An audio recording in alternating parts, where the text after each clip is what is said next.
I am so excited for today's episode of the You Tell Me Football podcast. We're going to be focusing on Detroit City FC. If you've been part of this channel for a while, you know that I'm a proud supporter and part owner of the club. And so I wanted to get a conversation with Neal Ruhl. So Jinty and I are interviewing Neal. He's been the play-by-play commentator for Detroit City FC since 2015. And I had some questions for him about how did he get into the business itself and what has it been like being around this Detroit City FC organization. Now, I also had the opportunity to be at the NISA finals where Detroit City FC won their first professional national championship. So I wanted to document that experience. What is it like to, walk into the stadium? Keyworth, it's just this historic place, and kind of talk a little bit about that. I did some pre-match predictions with some fans as well, and just show you the atmosphere and the excitement that is Detroit City Football Club. If you're a Detroit City fan, get in those comments and tell us how much you love Detroit City FC.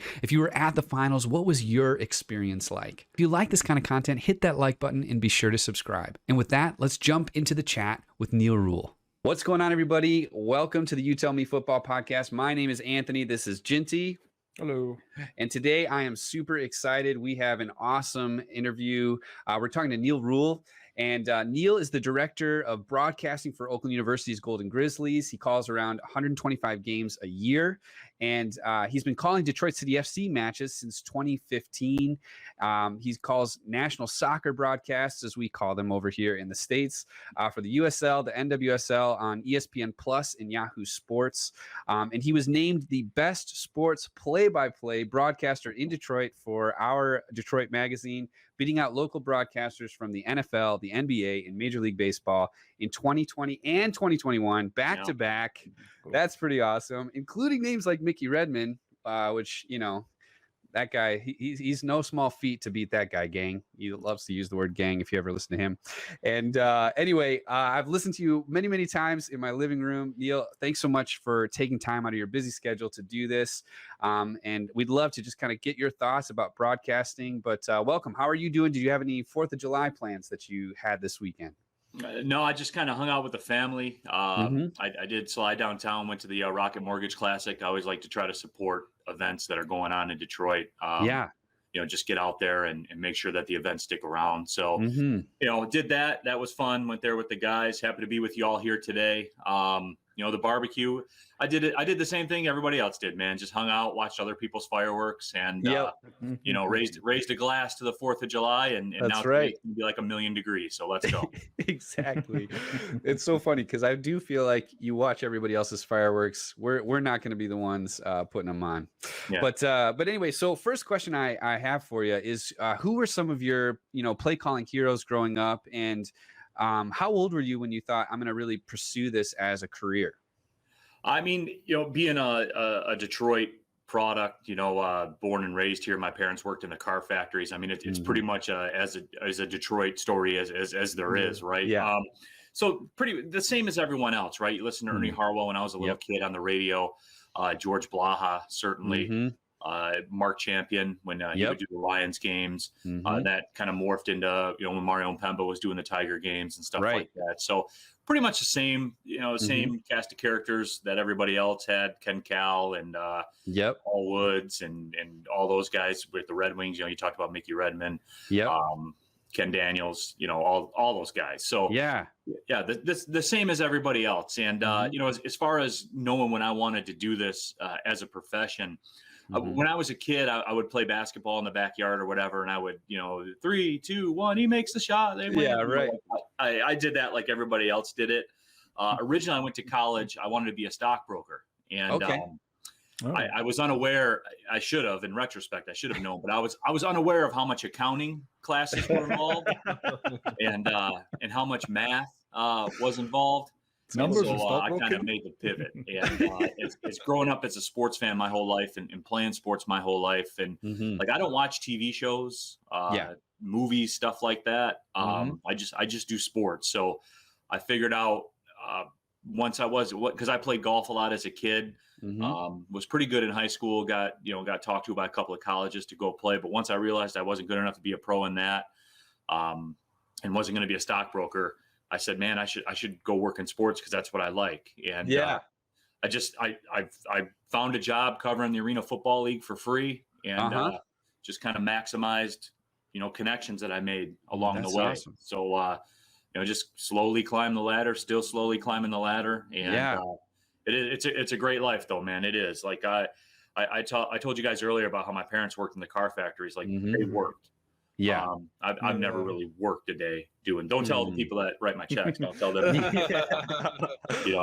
I've never truly worked, and been lucky to have been on the ground floor of stuff like Detroit City FC. Totally. Oakland basketball has really come to prominence over the last decade. The sport of soccer certainly is coming to prominence. I was reading a story over the weekend. The Euros have higher ratings than the Stanley Cup Finals.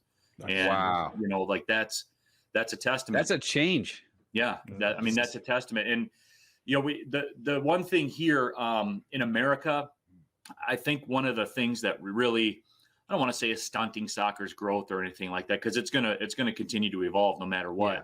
But we have a lot of established media in America, and they haven't grown up with it. It wasn't a factor when they were growing up, so they're kind of programmed to not really pay attention to it.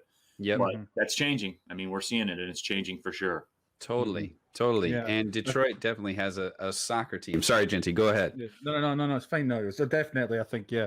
Well, there is a couple of videos on Detroit City, like over 90 and stuff like that, talking about the community and how, you use paid for the stadium, and it is really kind of a community thing. And I think that's the thing that's always lost when it's translated from Europe to America. It's always brought up as part of a community. But I was saying, I find it's nice to hear you, as you say, you're living that proverb, if you find something you're passionate about, you never work a day in your life, and you get to. So yeah, it's definitely, as you're saying, that passion, you found your passion in sports, and even just commentating it, you're still a part of it, and you forget the impact of commentary, because you'll be part of those highlight reels, and the words that you're saying, will, stick in time. There's this famous lines like, even in Britain, it became the headline of a TV show when 1996 World Cup, the commentator says, "Oh, they think it's all over. It is now." And do you know what I mean? Like that was resonated in them, and there's all those kind of things that these moments in time when they hear the commentary.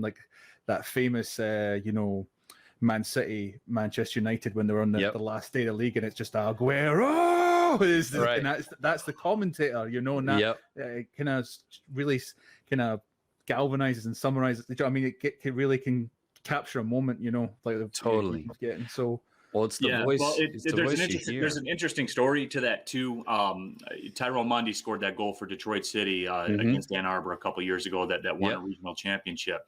And you just to back up your point, Ginty, about moments, that it didn't resonate with me at the time, but my call of that, the fans really enjoyed it, and I got asked to sign a picture that somebody was using. So somebody was giving it as a wedding gift. It was a picture of Tyrone Mundy scoring the goal, and they wanted me to sign it, and they wanted me to put "of course" on there. That's incredible. That's it though, man. That's a huge moment for a lot of people. And you don't think about that obviously in the moment, but that is a byproduct of it. There's no question about it. That resonates with people for a long time. For life. That'll be a lifetime moment for some people that will watch. And it is. It's really cool to be a part of that. That's awesome. Now, when you were a kid, were you commentating on your own stuff, or were you I don't know if you had siblings or neighbors and stuff like that? Did you do that or just for yourself? There are tapes somewhere. I don't know. When I was a kid, when I would be, up in my room, I was a big bowler too when I was a kid. Nice. So I had the plastic ball and pins and all that stuff. And there are tapes somewhere of me commentating bowling and golf when I was in the backyard and some stuff like that. But never in a million years did I think that that would carry me around. Around the country, I've been everywhere from Miami, Florida to Anchorage, Alaska, calling game, California to Boston, and everywhere in between. So it's been a heck of a ride, no doubt, and it's a lot of fun. Totally.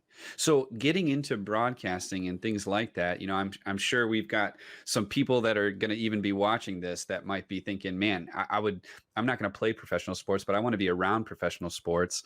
What was that like, kind of making that transition? Like you said, you're thinking stockbroker, now you're going into broadcasting, and like what is your prep or practice look like?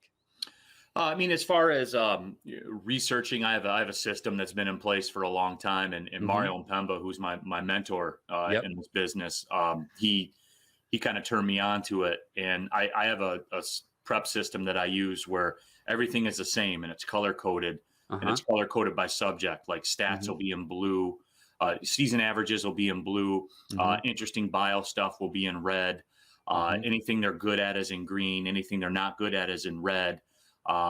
Like a different shade of red. So I don't have to memorize anything. Gotcha. And when I first started in this business, that I felt like I had to do that and stuff like that. And I don't anymore. So that has helped tremendously. And everything, because I call volleyball on ESPN Plus, softball, baseball, everything I've ever done when I've called Kevin Durant, Russell Westbrook, all the way down to any high school games I've ever done. I've prepped for them all the same with the same setup and everything like that. So I don't need to memorize anything. I know, given the events of what happened, I know what I want to say. And I've already done the research. So it's somewhat in my mind. I just go down, I look for the color that I want, and I type how I write. I type how I speak. Okay. So I just go down, I grab it and I read it. And I don't have to look at it. I don't have to wonder what it's saying. None of that stuff. I just go right into it. So that helps a lot. Totally. Yeah. You cover so many different sports. Yeah. I can't imagine you could be able to memorize all the different players and all the different leagues. Well, this business is funny, but it is a lot like real life. It's a lot like the corporate world. The higher up you go in this business, the easier it is. Not the harder, more the easier it is. Yeah, everything gets specialized. Yeah. Like guys that are, with all due respect, and those guys obviously are great, and they certainly deserve to be where they are. But with all due respect, somebody that does an NFL game, on Fox or on CBS or whatever, they have all week to just do that game.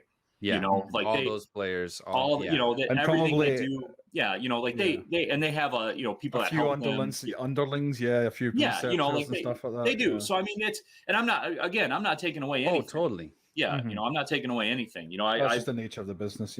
Yeah. So and good for them. I'm happy for them. I want everyone to eat. I want everyone to do well. But it is, the higher you go in this business, a lot like everywhere else, the easier, certainly the easier it is. Totally.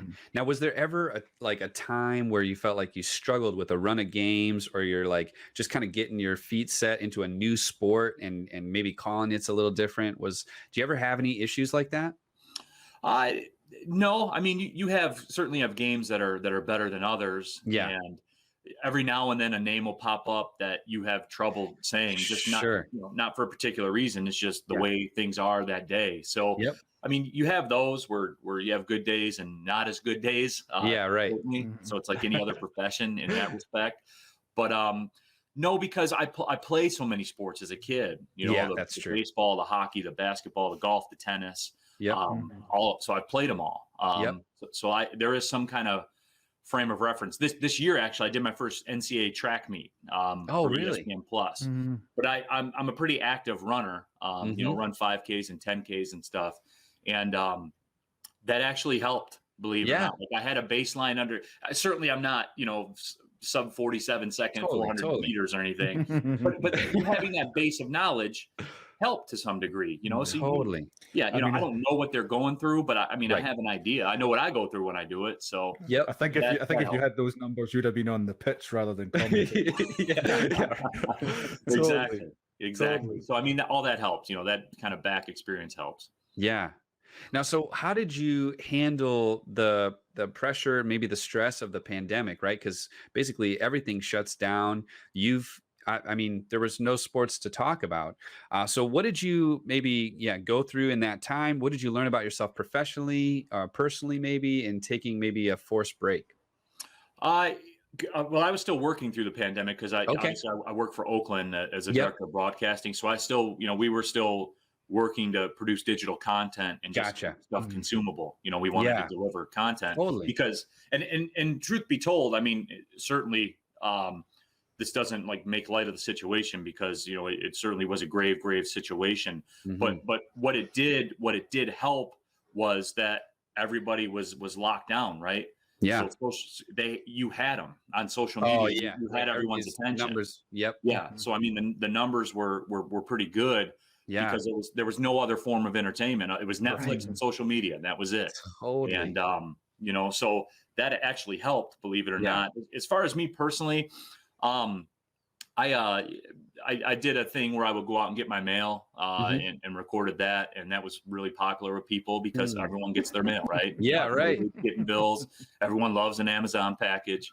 Yeah. So, you know, I had some fun with that. People had some fun. And believe it or not, like I got a lot of messages from people, not all message, not two messages. Like a lot of people reached out to me, you know, through the messages and said, you're going to laugh at this, but this is a big part of my day. When you go get your mail, like believe it or not, this is a big part of my day. Dude, and so like I felt the responsibility, you know, to keep doing it. So I kept doing it. And then once the political ads started showing up, then I'm not about politics. I don't get into it. No good comes from political discussion. So I just kind of stopped doing it. But totally. You know, it was that's how I stayed sharp. And then like as far as like the layoff itself, like what I learned was I was like, man, you know, because I would be killing myself, like doing a DCFC match on a Saturday, then Wednesday flying down to Fort Lauderdale, doing 2 matches on Thursday, 2 matches on Friday, fly back home Saturday morning, do a DCFC match that Saturday night. Like I just learned I never had that amount of time. I'm sure this is a lot of people's story. I never had that amount of time with my family before. Yeah, right. You know, like and I was like, hey, this is pretty cool. I mean, I have 3 kids, so it wasn't cool all the time. You know what I'm saying?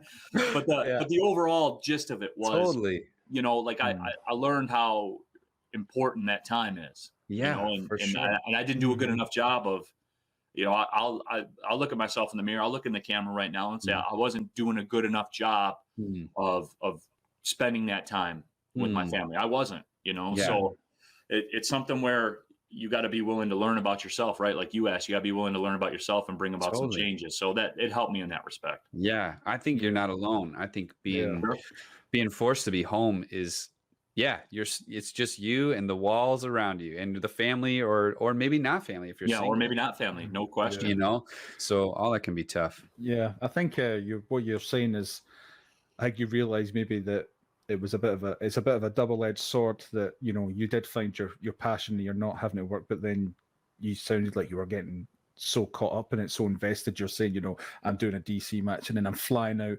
catching, then you forget, you get so wrapped up in some things that you forget the stuff around you, you know, and then as you're saying, that might have been a blessing in disguise in the sense that, you know, you got to reevaluate things and realize, you know, there's a lot of things. So you can start reprioritizing and things like that, you know? Yeah. Again, I mean, Jinty, there's no doubt about that. I'm lucky in the respect, like my wife doesn't care about sports at all. Doesn't care what I'm doing. You know, like if I'm working an NBA game, you know, if I'm doing soccer, if we get stopped at a store somewhere, you know, and then there's like a Detroit City fan that wants to talk or whatever, she doesn't care at all. Like all she cares about is the bathroom getting cleaned, which is that's my department. That's your job. That's good. That's good to have. That'll always keep you grounded. That's right. That's awesome. So coming out of the pandemic though, and now you're you know, back in the stadium. I was thinking about like Detroit City matches. It was basically just you two in the booth and Smokey, the smoke robot. Yeah.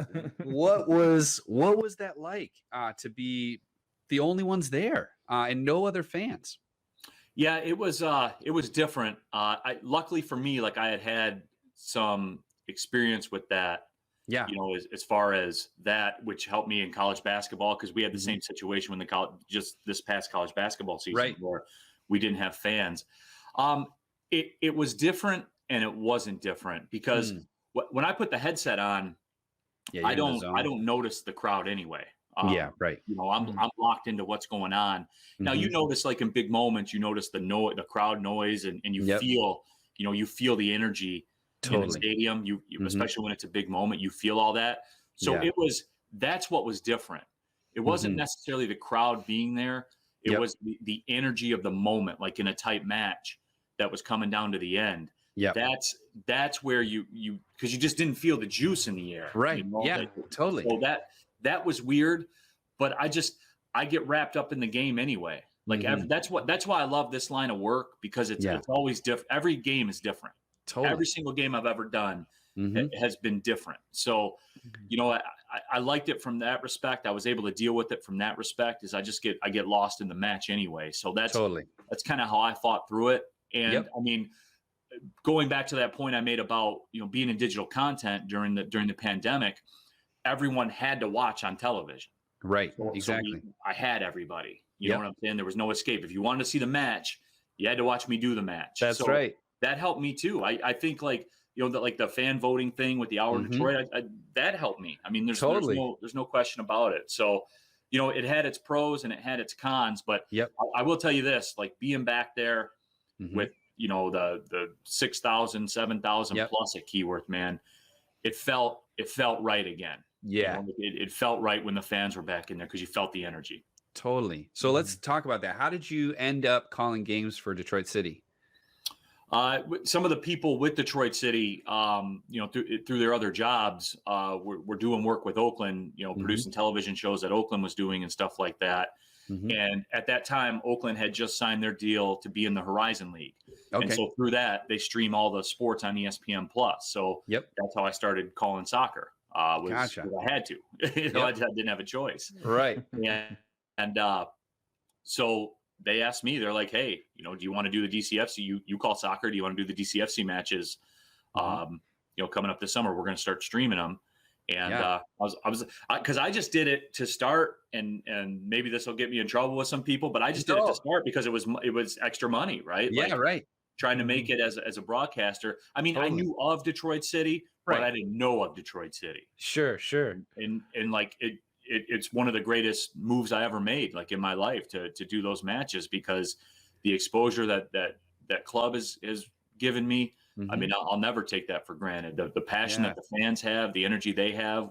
Totally. I'll never take that for granted. And I've always said I have so much fun working for the people of Detroit City FC. They treat people so well. It's like the club, right? Like you were talking about the club like that, I love how organic it is. Like you talked about the European model. There's a sense of responsibility to the community, to everybody that works there. And you feed off that, and then that's how you operate, and then the person next to you operates. Like it's incredible, man. So that's kind of a long answer to the question. No, that's all right. They asked me to do it, and I man, I'll do it. And then who knew it was going to turn into this? Like it gave me the stage to where I got to do national matches, and obviously the relationships and everything like that. So it was a pretty smart move on my part. Yeah, right. That's awesome. And so I noticed that whenever you talk about Keyworth Stadium, you always call it historic Keyworth Stadium. How would you describe that to a guy like Jinty? He's never been there, or somebody else that's, just watching it. How would you describe that to anyone who's a prospective Detroit City fan? Well, Jinty, like you watch the matches, so you see the stadium, and like you talked about the story about how it was crowdfunded to be restored, and they're going to give it back to Hamtramck Public Schools when they're done with it, fully restored. That's community, right? So the story with the stadium is, it was built so long ago when Detroit was at its peak, and it was really like an epicenter of big events, like JFK spoke there and everything like that. So it really truly reflects the city in that it was grand, right? It was this incredible stadium where all these big time events happened, historic events happened, and then there was the downturn, and it kind of fell into disrepair and all that, a lot like the city did. But now everybody, the community, the people around it, rolled up their sleeves and dug into their wallets and did what they had to do to bring it back. And you feel that when you walk in it. Totally. That stadium is my favorite stadium in Detroit. Yeah, it is, because it's done both, right? Like there's that grit of it because it's because it's old and everything like that. But at the same time, it signifies and it runs parallel with how I feel about the city. Again, talking about my parents working in the car factories and going through the ups and downs of that, as a family. It's back. Like Keyworth's back, and those big moments are there again, and thousands of people are there, and Hamtramck's the most diverse city in America, and it's great. And you go down there and you see all the different types of people. Totally. That's what we need. Not in soccer, not in sports. We need that in life, man. Right. The whole coexist thing. Totally. Like, that's what we need. We need to be intermingled. We need less divisions. Divisiveness. We need less walls. We need more intermingling, because that's what it is, bro. Like, we're all people, man. We all want to eat food. We want a roof over our heads. Totally. We're a lot more similar than people think that we are. We're a lot more similar than we are different, and that's what I like about it, man. It's just what it stands for. Yeah. I think as an outsider looking in, the one thing I think it's really got going for it is it's got that, as said, because it was if I remember correct, 1936 it was made, and it's got that old style of stadium where the fans are right there. They're right at the pitch, so close. Literally. Because like, I mean, we're saying, like, for example of that in the modern game in European big football, Upton Park, it used to be West Ham's old stadium. They moved into the Olympic Stadium, and the one thing they hate is, and the one thing that's apparently removed from that, is the length of they're away from the actual ground, because it's got a big Olympic ring track, going around, because it was part of the London Olympics. So they moved into that stadium, and it kind of removed a bit of the life of it, and you're saying it is historic and it has all these moments, but you can really get a sense of like live, like there's still life in it when they're watching them, they're playing, and you hear the drum, and you hear like there's you even got the almost Bundesliga style guys where they've got the big megaphones, and they're facing the crowd. They're not watching the match, they're looking at the crowds giving directions, and it's really, I think that's the one thing as I was watching the matches, is like it really enjoys that you get the sense of the crowd are right there, and they're cheering the players. And I imagine as a player on that pitch, it would really help and feed off the energy, just as you were saying in the commentator, you feed off the energy of the crowd as you're talking about it, and when you were missing that during the pandemic. But I think it's almost like a metaphor for how City is, like having the fans that close to the pitch. I mean, it's the community right there, the neighborhood, right? The stadium is right in the middle of the neighborhood. There's the factory, there's the trains coming through. The train goes by all the time, man. I love it when the train goes by. The train. Okay, so my family, we were just at the match on Saturday, and we were in one of those Stroh's party decks. Yeah. So the train's just like literally right to your left. Yeah. And the guy blew his horn, and we all about pooped ourselves. I mean, we were just so scared, like just not expecting it. All of a sudden, just like but it's so great. I just love everything about it. It's so like good. One of those. It's like straight out of like an old Hollywood film. You expect like a drifter to open the door and walk out and start a story. And that's become one of the best bits on the broadcast. Like we work that in. It's like it's an identity thing now with the broadcast. When the Norfolk Southern rolls through, man, like we're gonna get to it. We're gonna show it, and he knows. The conductor knows. He plays along, blows the horn, and everything like that. But like you were saying, Jinty, the stadium. I mean, when a player has a throw in, the fans are literally about 10 feet from them. The first row of fans are literally maybe even less than that. And that's something that's great. Doing college basketball, we played at Kansas a couple of times, and it's like that, where I'm broadcasting the game courtside. There is a fan within 3 feet of me, behind me, like they're right on top of you. And that is, man, like that gives it that feel. It's a real world common fan. There's not it's not corporate suites that line the sidelines and stuff like that. Like it's it's authentic. Yep. All right. So I wanted to get one more question here specifically about Detroit City FC. You're closer than most of the average people get. And I wonder about Trevor James. I wonder how he kind of carries himself. He's the GM and he's the head coach of Detroit City FC. He's got a pedigree that comes with him. And so, I wonder what is Trevor James like? Is he a dominant figure? Is he kind of like a player's coach? Is he like real friendly with his players? What is he like? Or what do you notice about him? He's a pro. He's a pro that's been at the highest levels. As a scout for Barcelona, as a interim head coach in the MLS. Worked with Bruce Arena for a long time. Coach David Beckham when he was at MLS. He's been everywhere in the game of soccer, and he's my guy, man. Like he can be a bit of a goofball. When you're outside the lines. But it's all business, and that's. With Detroit City FC, certainly with the best fan base, I think, in American soccer. And I'll look you right in the camera and say, Portland Timbers fans, any other soccer fans in America, they're not as good as Detroit City fans.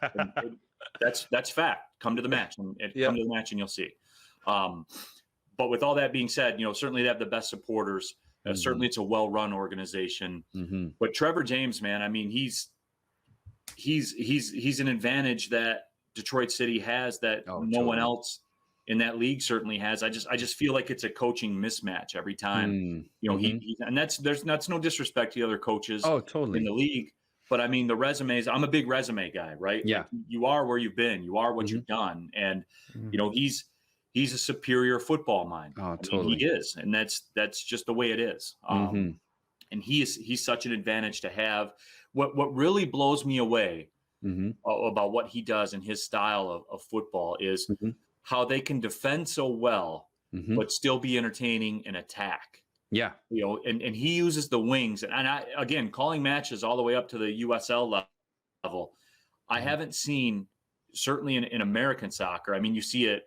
We played Frosinone, who was going off to Serie A. I mean, obviously that was a different beast, certainly. But I've yet to see in American soccer the tactics that he uses, with the way that the wings attack. And certainly it's because he, being the GM, he tools to that. And so we obviously always have very speedy guys on the wings, but I've yet to see time after time, withstanding the test of time, somebody whose system is as dynamic as his, yet at the same time is able to defend. And the numbers speak for themselves. Totally. All right. Well, last question I have for you is, what is a unique perspective or opportunity that you get calling games for Detroit City FC matches that other people might be surprised at or excited to hear about? I would say the audience. I don't think that people truly understand the scope. They're on television everywhere in the Lower Peninsula. The entire Lower Peninsula. Literally. Like the network deal. I think it's available in over 8 million homes. The matches are.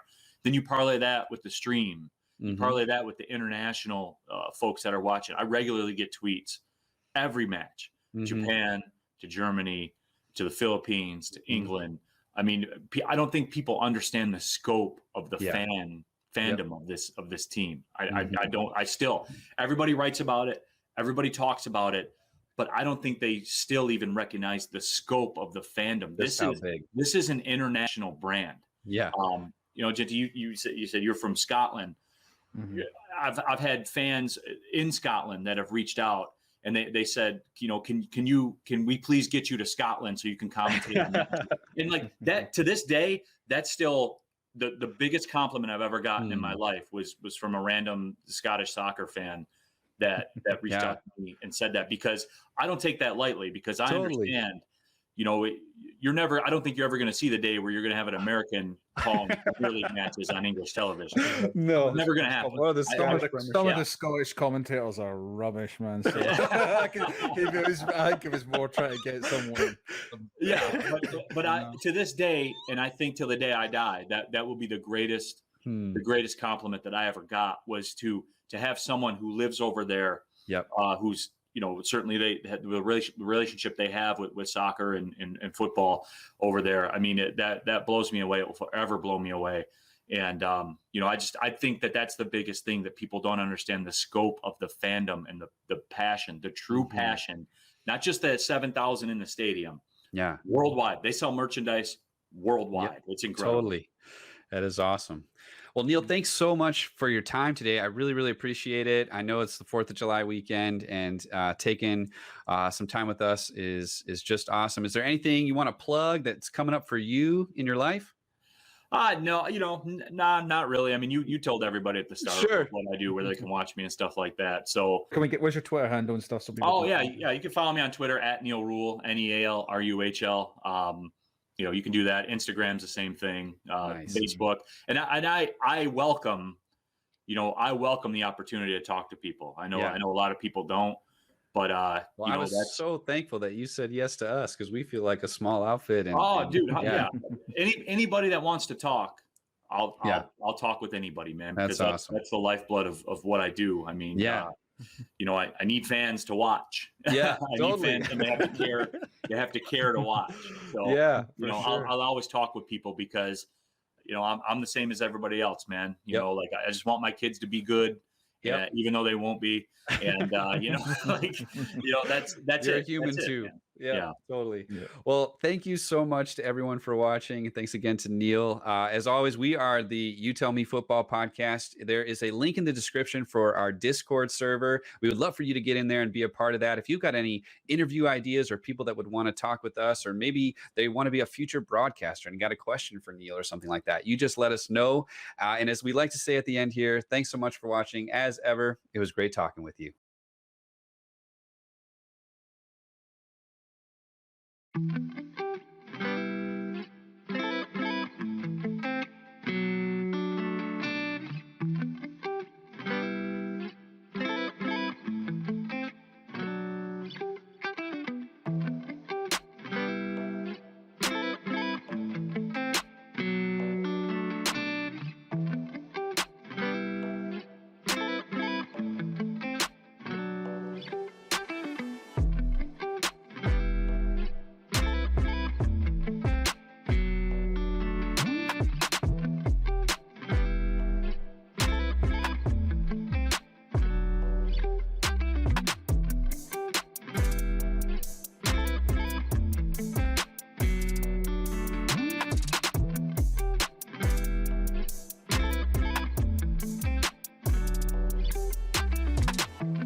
I'm super excited to be here and introduce to you Detroit City FC, my local club. They started in 2010 with Sean Mann having a conversation on Belle Isle about having a Detroit City soccer team, as they call it here in the United States.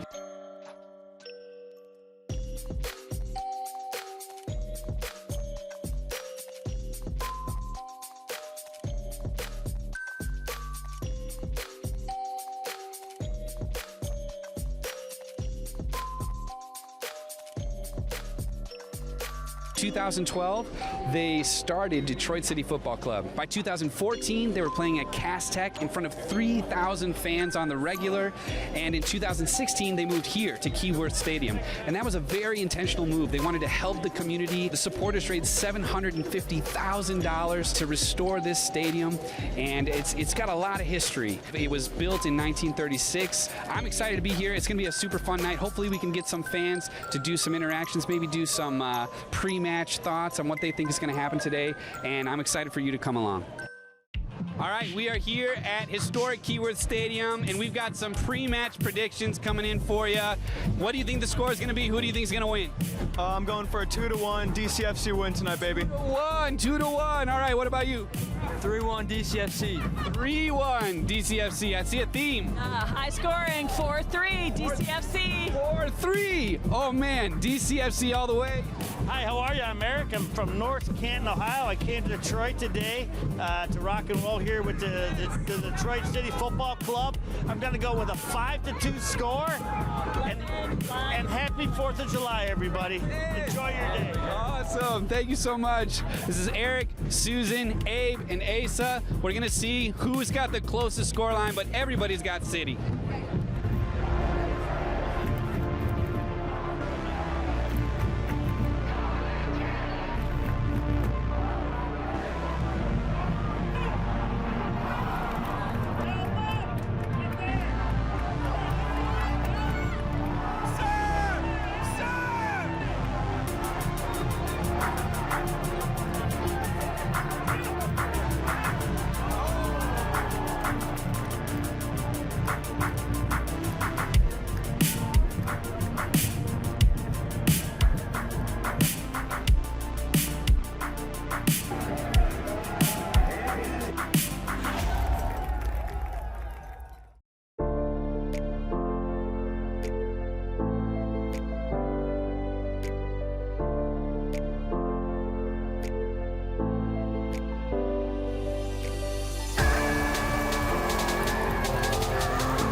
yeah, I wonder what is Trevor James like? Is he like a dominant figure?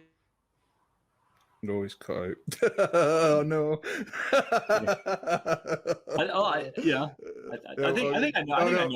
think I know where he was going with the question. I got it. Anyway, where did I die? Yeah, is he a dominant figure, and that's where you cut out. That's it. So sorry, Trevor James. That's not where I wanted to end that. But anyway, is he a dominant figure? Is he kind of like a player's coach? Is he